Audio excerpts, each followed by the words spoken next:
Hey guys, in today's video I will show you how to remove green screen in CapCut. Open your existing project in CapCut.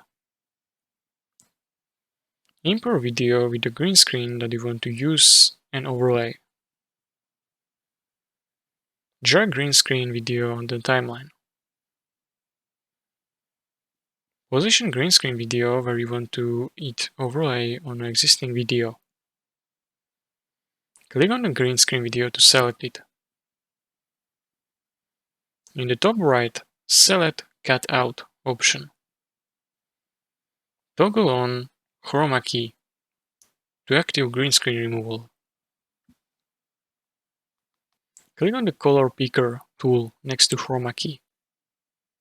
Use the tool select green screen color in the video. Once green color is selected, go to the right and adjust strength.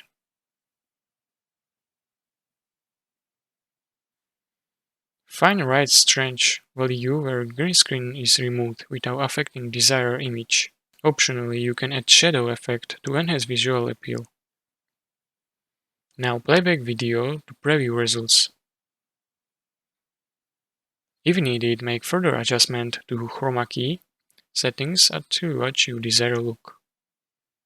And once you are satisfied with green screen removal, proceed to export your video.